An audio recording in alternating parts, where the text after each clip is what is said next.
Evangelho segundo Lucas. Acredita-se que era um médico, também um escritor, aquele que escreveu também o livro de Atos dos Apóstolos. Lucas 6, está ali no telão, você que está sem sua Bíblia aí. Você que nos visita hoje pela manhã, pela primeira vez, seja bem-vindo. Todos vocês também, irmãos daqui da Comunidade Batista da Paz, pessoal de Paula Cândido, vocês de Ipiranga que nos acompanham, talvez ele pela internet, não sei se tem alguém de Ipiranga aqui, mas enfim, sejam todos muito bem-vindos.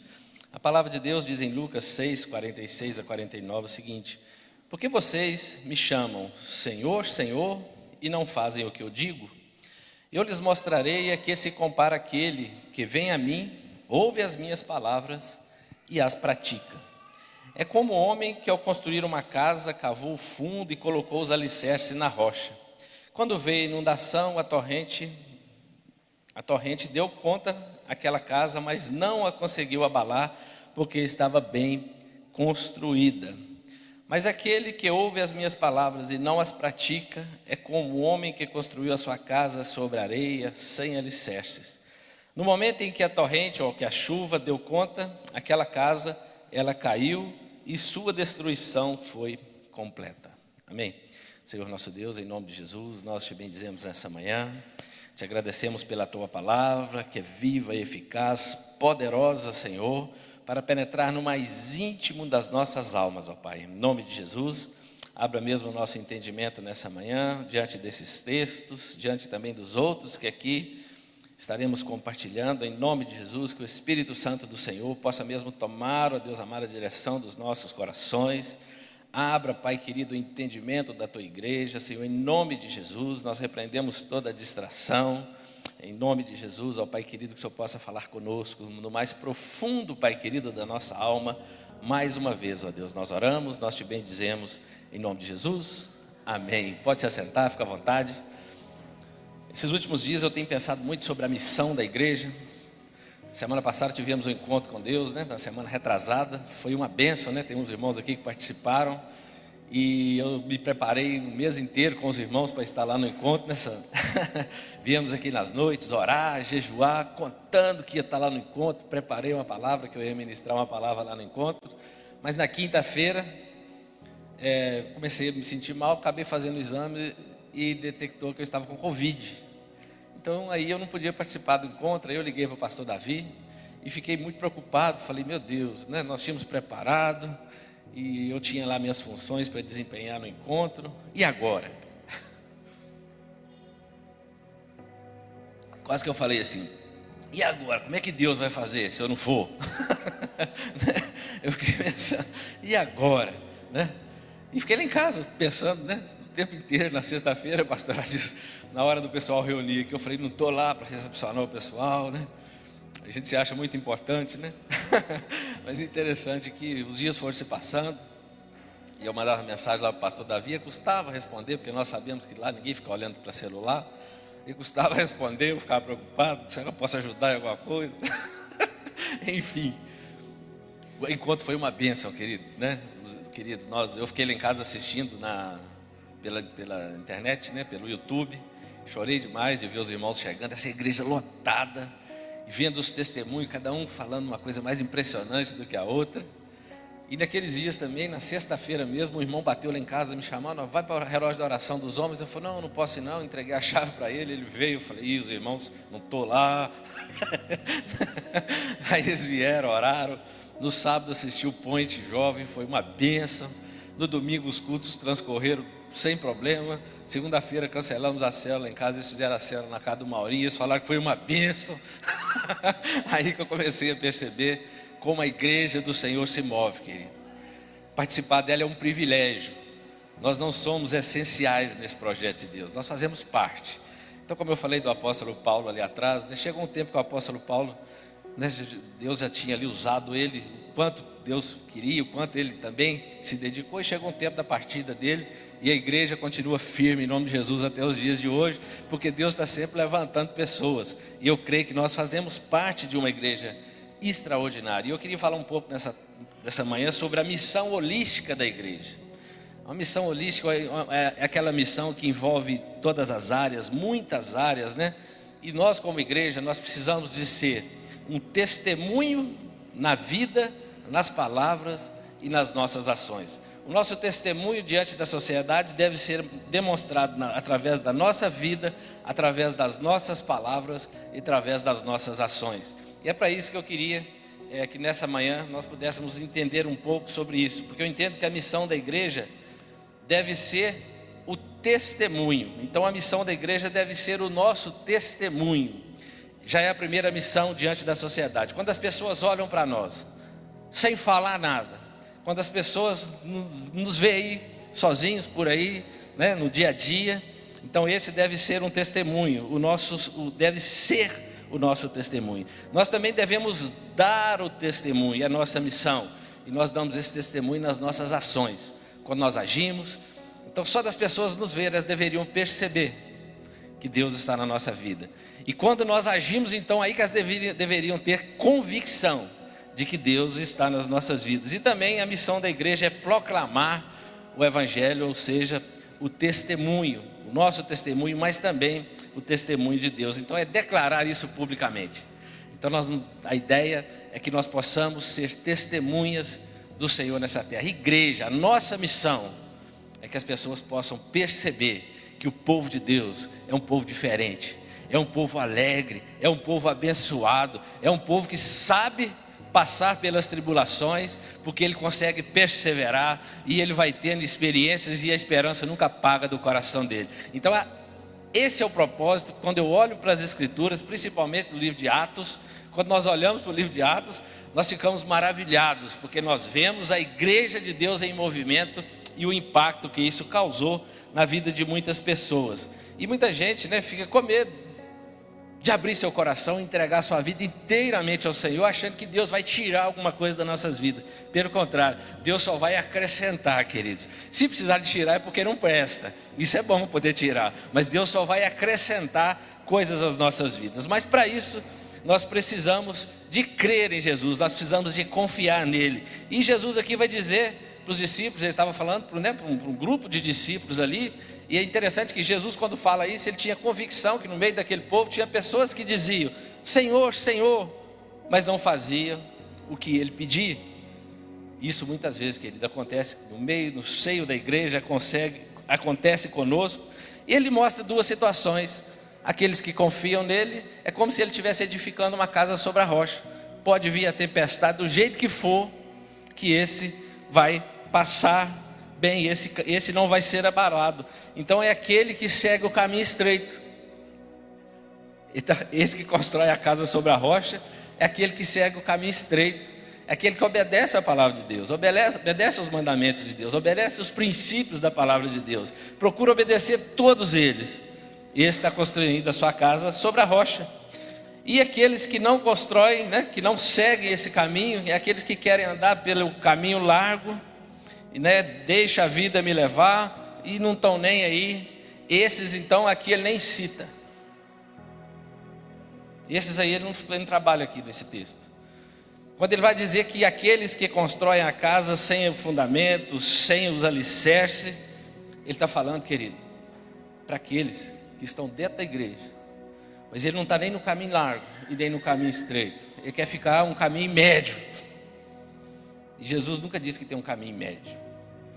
E esse sim, ele até constrói a casa. Ele é igual aquele que, quando Jesus fala da semente que caiu no meio dos espinhos. Esses dias nós falávamos sobre isso. Quando vem, né, as pressões desse mundo, elas são sufocadas e a semente não germina. Então é desse tipo de pessoas que ele está falando aqui.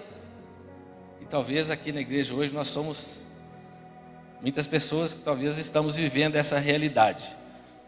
Porque quando nós hoje em dia nós falamos Senhor, a palavra Senhor para nós ela perdeu um pouco, ou muito, né, do poder que ela tinha naquela época.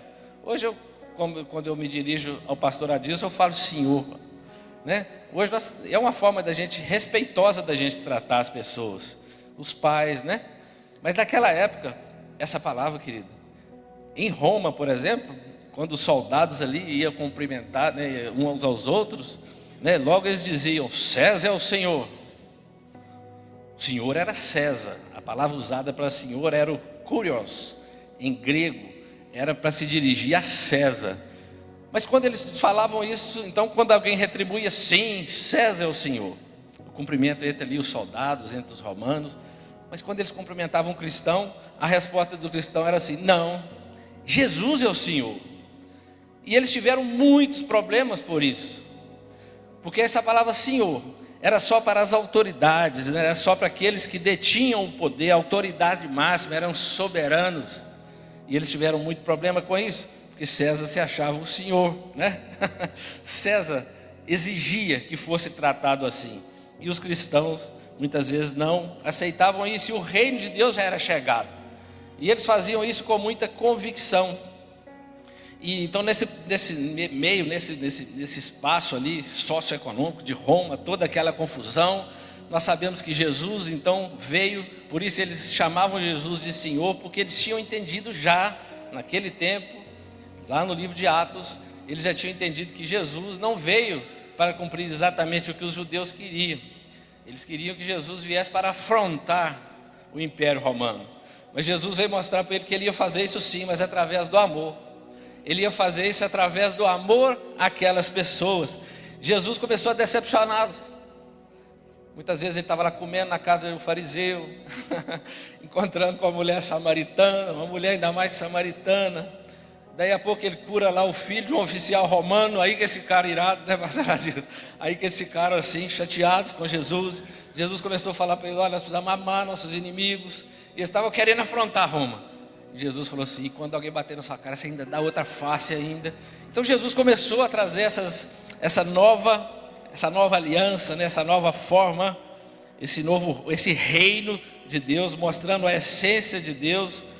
E é interessante que através do amor Jesus ensinou eles a vencer as grandes batalhas da vida deles. E o livro de Atos nos mostra isso. Nós sabemos que romper, né, com toda a nossa contaminação, com o nosso estilo de vida, muitas vezes é muito difícil. Por isso que Jesus vai dizer que o homem precisa de nascer de novo, para amar a Deus e aprender a amar as pessoas, que segundo o padrão do mundo não dá para aplicar isso. E os discípulos aprenderam muito bem. Outra coisa é que romper com preconceito, povo muito preconceituoso,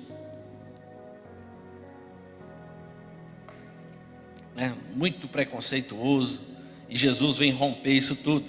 E João, que era o discípulo, que a Bíblia diz, o discípulo que Jesus talvez mais amasse, mas é aquele que Jesus tinha um carinho muito especial por ele, né? Ele escreve. Ele, em certo tempo, ele não era tão bonzinho assim. Uma vez ele queria que descesse fogo do céu e consumisse uns samaritanos lá. Mas aqui ele já está convertido agora. Naquela época ele não era convertido ainda, mas agora ele já está convertido. E ele vai dizer em 1 João 4, 7, 8, ele vai dizer assim: amados, amemos-nos uns aos outros, porque o amor procede de Deus, e todo aquele que ama é nascido de Deus e conhece a Deus.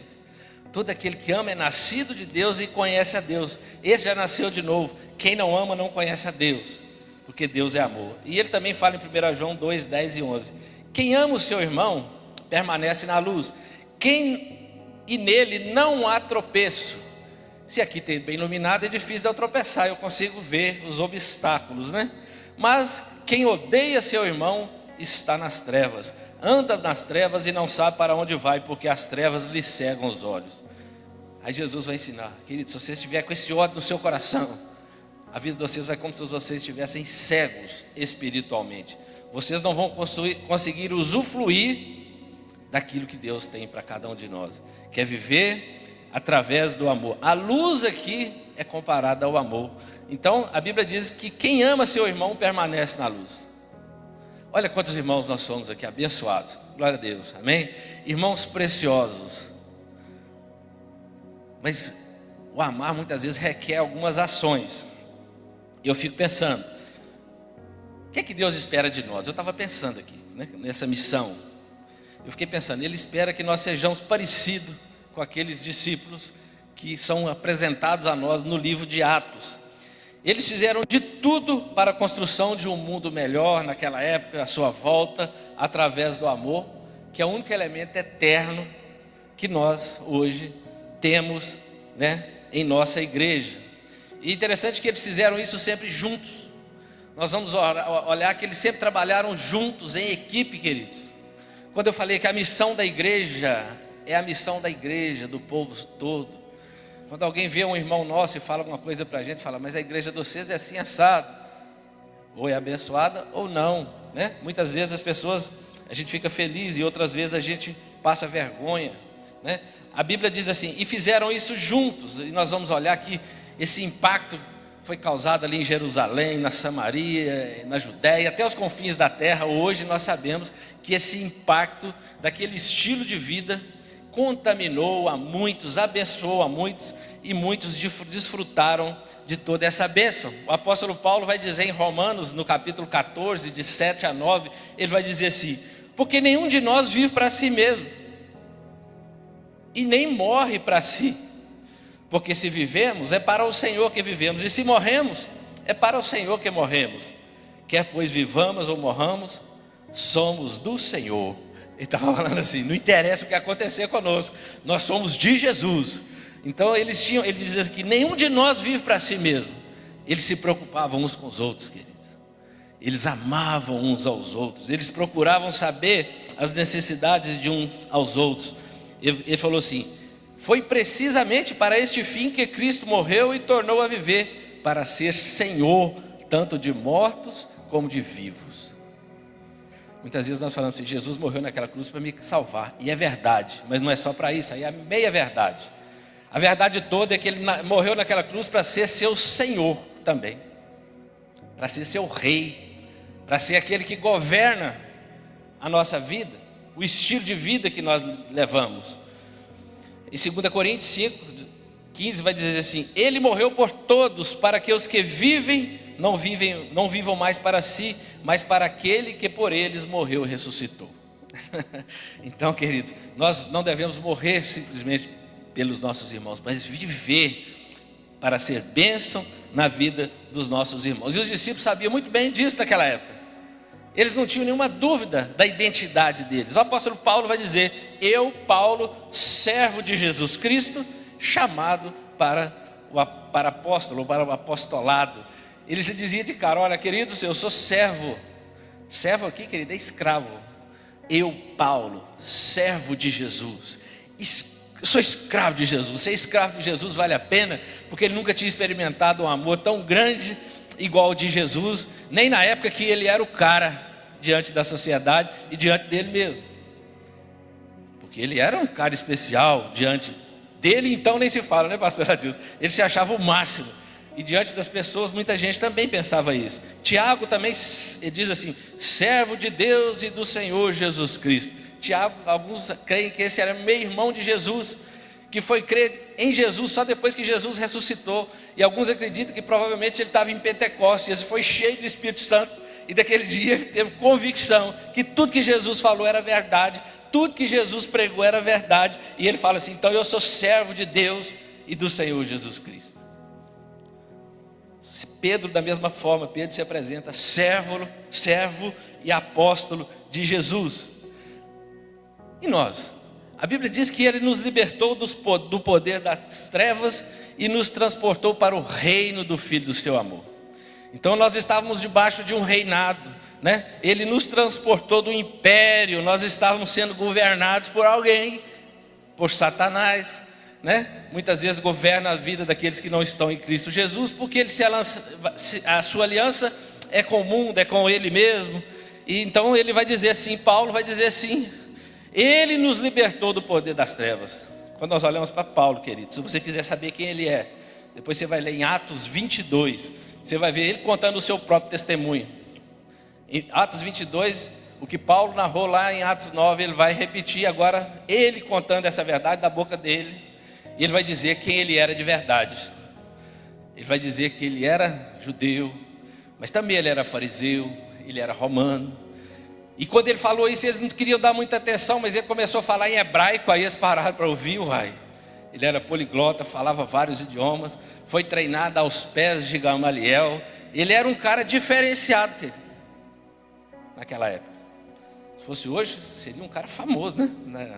Vamos pensar, nós estamos numa cidade universitária, talvez seria Qual que é o maior cargo aí hoje na universidade? É o reitor? Talvez ele poderia ser o reitor dessa universidade, diante da sociedade. Era uma pessoa importante, talvez um presidente da república.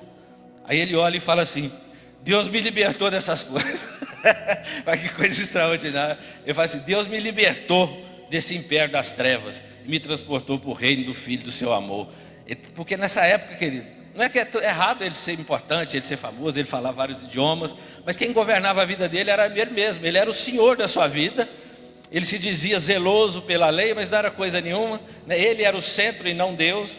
Mas Jesus vem e mostra para ele quem ele verdadeiramente era e o plano que Jesus tinha na vida dele. E nós sabemos através dessa história que também Deus tem um plano na minha e na sua vida, amém? Para que nós possamos cumprir a missão de Deus, que Ele possa cumprir a missão dele, né? Enquanto nós tivermos data de validade. Então Paulo foi liberto de si mesmo, gozava talvez de um caminho largo. Você vai ver lá como é que ele trabalhava com as pessoas, forçando elas ali, aprisionando, fazendo todo o mal que podia ser. Mas muitas vezes não é fácil abandonar esse estilo de vida. E não é fácil mesmo mudar de um reino para o outro. Porque quem está aqui, querido, é você decidir. Então, beleza, eu vou então caminhar com Jesus agora. Aí você começa a falar: Senhor, Senhor, mas não faz nada que Ele está falando. Então, continuamos aqui. Ele, vai nos ensinando através das Escrituras Sagradas que que quem nos transportou do império das trevas para o reino do Filho do seu amor foi o próprio Cristo. Nós sabemos que nós cristãos, a nossa identidade é uma identidade do céu, a nossa bandeira é o Senhor, né? Então, se nós queremos fincar a nossa bandeira aqui, não dá, né? Brasileiro, eu sou brasileiro, agora todo mundo. Não, aqui para estar no reino de Deus você precisa nascer nele.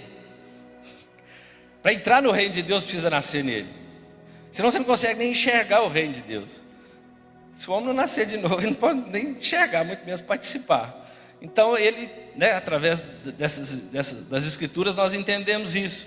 E nascer de novo não é uma coisa muito fácil.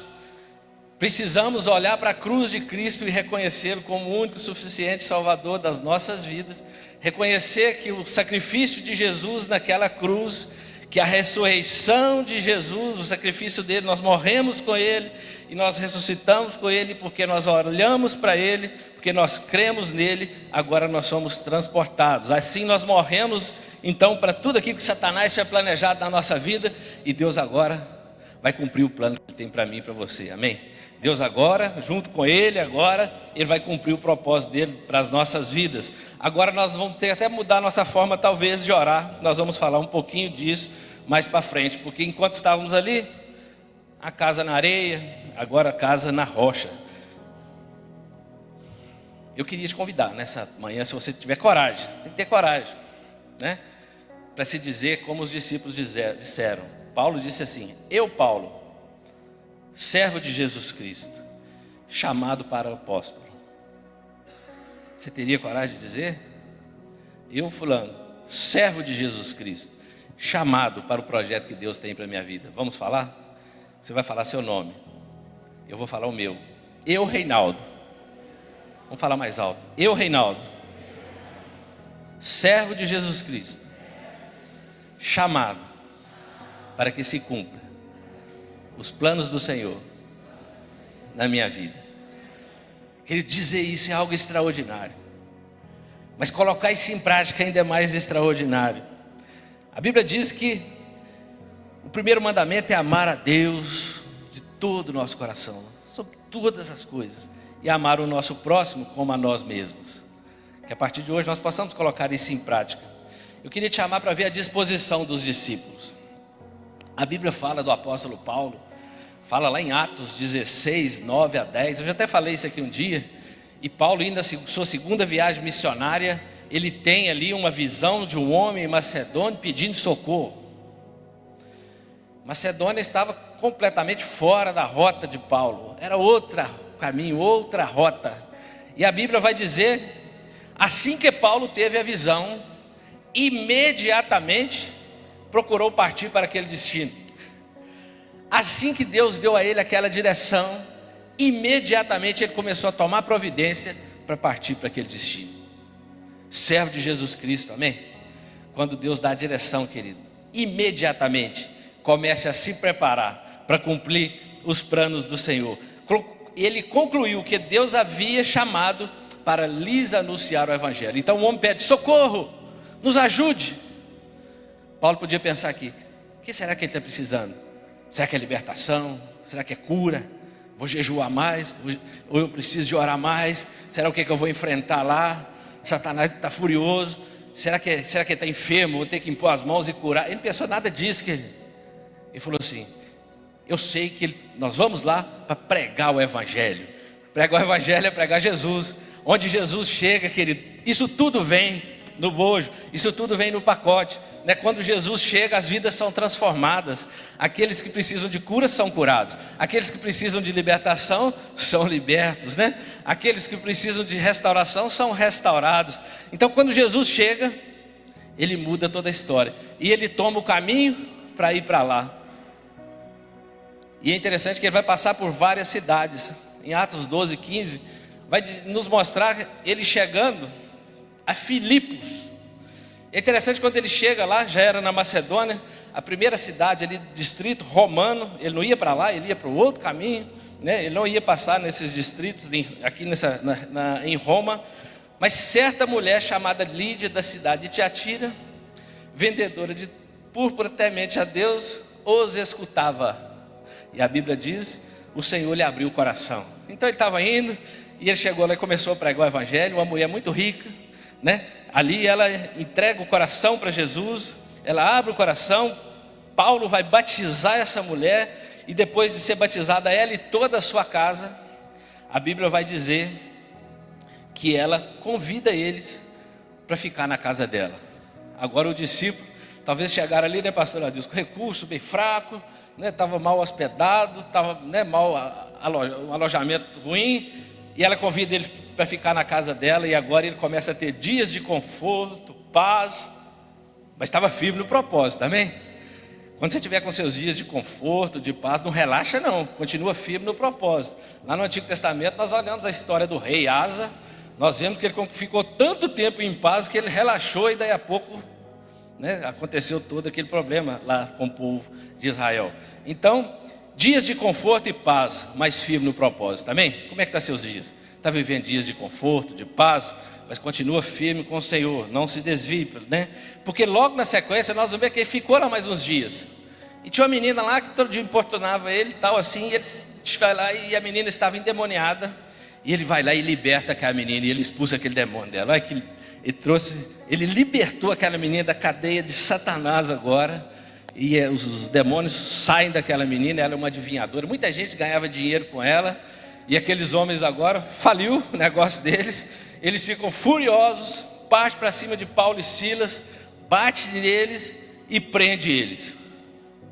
Agora ele está vivendo dias difíceis, sem conforto, mas firme no propósito, amém?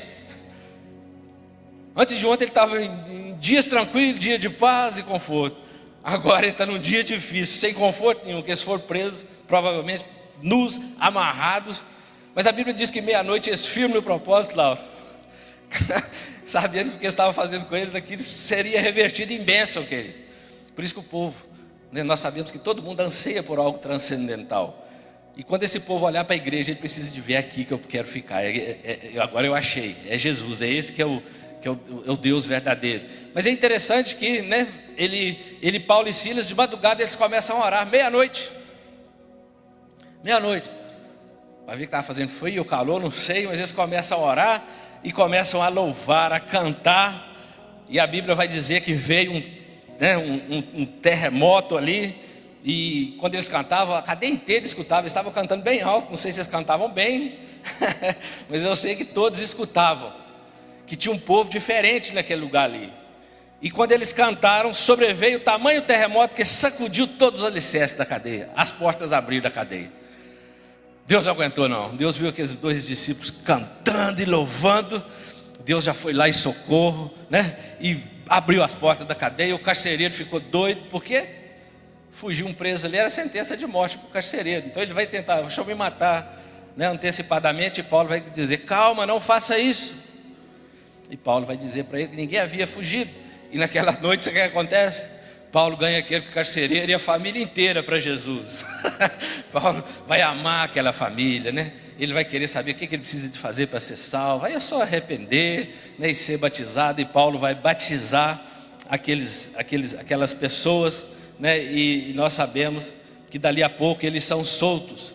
Aí eles vão dali, né, para algumas outras cidades, e eles chegam a Tessalônica. Eu queria que nós pegássemos como exemplo esses homens, amém? A trajetória dessas pessoas, para a gente poder pensar nas nossas. Ele chega em Tessalônica, a Bíblia diz que ele fica 3 semanas ali pregando, né? E encontra uns irmãos, então ele passa dias de conforto, paz e firme ali no propósito. Está ele lá agora, pastor Adilson.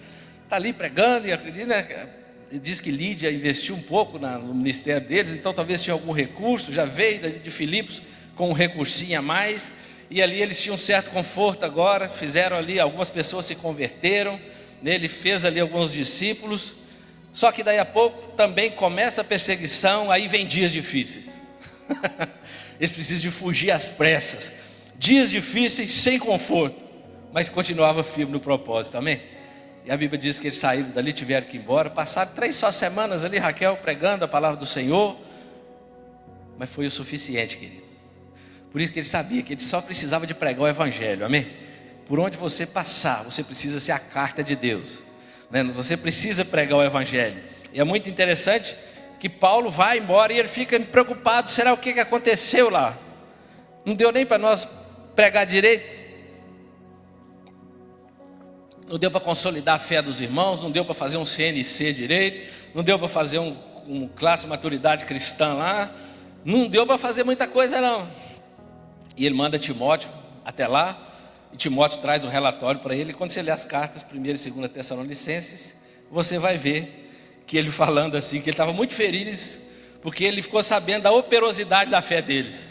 Ele ficou sabendo que a fé deles era uma fé operante. Eles não ficavam lá presos no templo.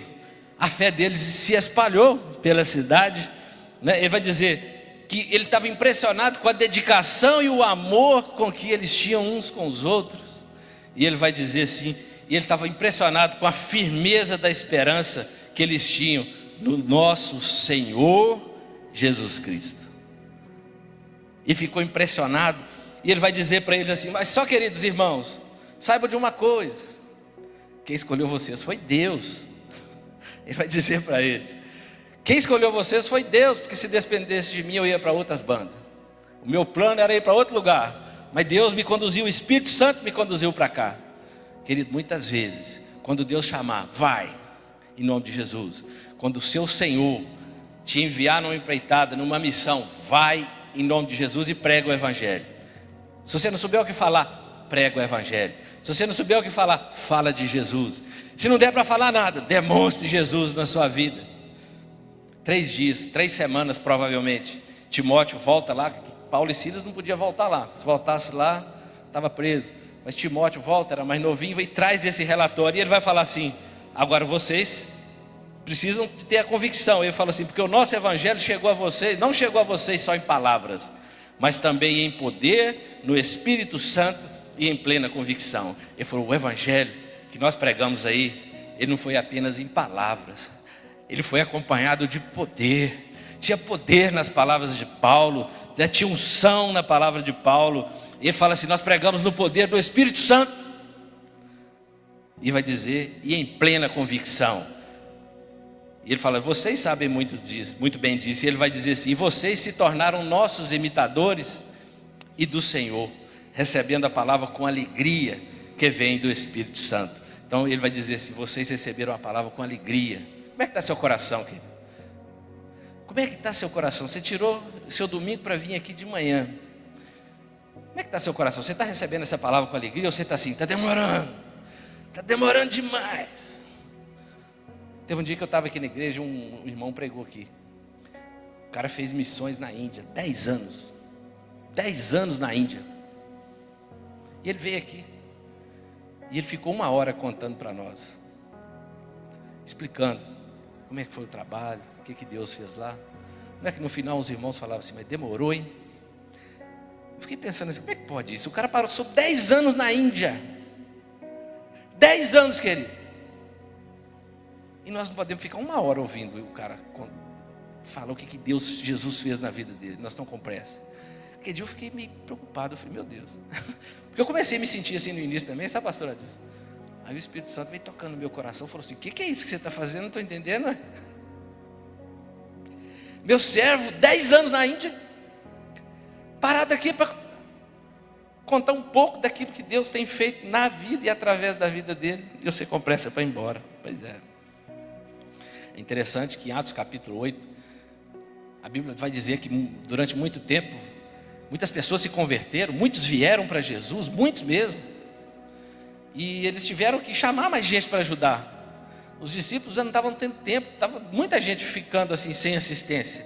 E eles chamam 7 evangelistas ali, alguns evangelistas, para ajudar a cuidar do povo, a ver as necessidades do povo, porque recursos naquela época eles já tinham, porque o povo era um povo só, eles viam alguém com necessidade, eles vinham e supria logo, né? E eles chamam esses homens. Estevão é um deles, nós sabemos que vai ser morto, apedrejado, martirizado, e o outro era Filipe. E Filipe aqui não é o apóstolo, é o evangelista. Ele sai pregando em toda a Samaria. Ele prega, né, o anjo do Senhor o envia até a faixa de Gaza, onde o eunuco, né, vinha ali de Jerusalém, tinha vindo adorar em Jerusalém, e quando ele voltava, ele estava com o livro de Isaías aberto, e o Espírito Santo o conduz até lá, e ele começa a andar do lado da carruagem, pastorado. Esses homens já sabiam, querido, quando Deus enviou é para pregar o evangelho, mais nada, o resto é o Senhor que vai fazer, amém? E ele chega lá para pregar o evangelho, e o eunuco começa a perguntar, estou lendo o livro de Isaías aqui, mas não estou entendendo, Isaías 53 aqui, o que é isso? Você está falando de quem? De Jesus. Aquele homem se converte, pede para ser batizado, é batizado naquele dia, e o Espírito de Santo, né, a Bíblia diz que o arrebata e o leva para Cesareia. Deus estava com pressa para fazer, né, a obra naquele lugar. E sempre que a conversão dessas pessoas acontecia, imediatamente eles procuravam batizar aqueles irmãos. Rapidamente. Quando Pedro pregou, 3.000 almas entregaram para Jesus. O que é que nós precisamos fazer? Arrepender e ser batizado. E muitas vezes nós achamos que o batismo é só algo muito simbólico, e nós perdemos a essência principal, que é o batismo. O batismo não foi inventado por nós. O batismo, a Bíblia diz que nós devemos batizar em nome do Pai, do Filho e do Espírito Santo. E é muito interessante que eu estava vendo uma explicação, e muito rapidinha, e muito didática para nós. Se eu pegar uma nota aqui de R$200, o papel dessa nota, ele não vale R$200. Esse papel vale alguns centavos, o papel. Mas nós sabemos que o Tesouro Nacional, ele tem um depósito que representa o valor dessa nota lá. Então qualquer lugar que eu chegar, essa nota, ela está respaldada e endossada por um depósito do Tesouro Nacional, que diz que essa nota vale R$200. Mas o papel dela não vale, mas ela vale. O batismo é a mesma coisa, querido. O batismo, quando nós somos batizados e nós somos mergulhados, é como nós estivéssemos sendo mortos por nossos delitos e pecados. Portanto, a pessoa quase morre mesmo. Muitos bebem água, fica ali. E quando nós, né, levantamos essa pessoa, representa o novo nascimento, a ressurreição com Cristo Jesus. E nós fazemos isso em nome do Pai, do Filho e do Espírito Santo. Olhando para essa situação, parece algo tão simples, uma água ali, um pastor ali, uma pessoa comum. O pastor Davi falou umas palavras lá. Parece que é uma coisa simbólica, mas a representação espiritual diz, querido, é que o preço que foi pago por essa pessoa é o sangue de Jesus lá na cruz. Foi o sacrifício de Jesus na cruz, a sua ressurreição. Então quando uma pessoa é batizada, tem muito valor, querido. Não é simplesmente porque isso já está lá depositado nos tesouros do céu. Deus já nos deu esse privilégio. Por isso todos eles eram batizados imediatamente, rapidamente. Se tem alguém que precisa de resolver algumas coisas, querido, resolva logo e seja batizado. A orientação deles é sempre: arrependei-vos e sejam batizados. Sempre foi a orientação dos discípulos. E nós precisamos aprender também muito a orar com esses discípulos. Quase que estou encerrando já. Uma outra vez foi Pedro e João, também foram presos, né? Foram ali presos, né? Por ter curado um homem. Daí a pouco, quando foram soltos, se reuniram lá na célula deles. Eles vieram para a célula deles, Pedro e João, e eles começaram a orar, queridos. Mas eles oram muito diferente de nós, pastor Adilson. Eu reconheço isso. Muitas vezes a minha oração, eu sou o centro da oração. Senhor, me abençoa. Senhor, me guarda. Senhor, abençoa os meus filhos. Senhor, abençoa a minha casa. Dê ordem aos seus anjos para guardar a minha casa. Quase que eu ponho Jesus contra a parede. Quase que eu que dou ordens, né? Quase que eu passo a ser Senhor. Mas eles oram, não tem problema orar pedindo a Deus proteção. Mas olha como é que esses caras oram. Já no finalzinho, não vou ler a oração toda, mas no finalzinho ele fala assim: agora, Senhor, considera a ameaça deles e capacita seus servos para anunciarem a tua palavra corajosamente. Ele está falando assim: eu sei que eles estão maltratando a gente lá, mas dê força para nós, porque nós queremos continuar, nós precisamos de ter coragem para ir. Estende a tua mão para curar e realizar sinais e maravilha por meio do nome santo do servo Jesus. Eles falam assim: opera sinais e maravilhas, Senhor, mas por meio do nome de Jesus, que todos possam ver Jesus, que Ele cresça, que nós possamos desaparecer nesse momento. Ele vai dizer assim: depois de orarem, a Bíblia diz, tremeu o lugar onde eles estavam reunidos. Por quê, querido? Quando esses discípulos oravam, Deus balançava o lugar assim, e a Bíblia diz que todos ficaram cheios do Espírito Santo. Isso está lá em Atos 4, 29. Todos ficaram cheios do Espírito Santo e anunciavam corajosamente a palavra de Deus. Da multidão dos que creram, um era a mente e um o coração. Era um povo só, era uma mente só, era um coração só. Ninguém considerava unicamente uma coisa alguma que possuísse, mas compartilhava tudo o que tinham. Então eles compartilhavam tudo, nada era deles só. Tudo que eles tinham, eles compartilhavam com os seus irmãos. E eu queria passar um vídeo aqui do pastor Fernando, porque sempre houve homens assim, queridos.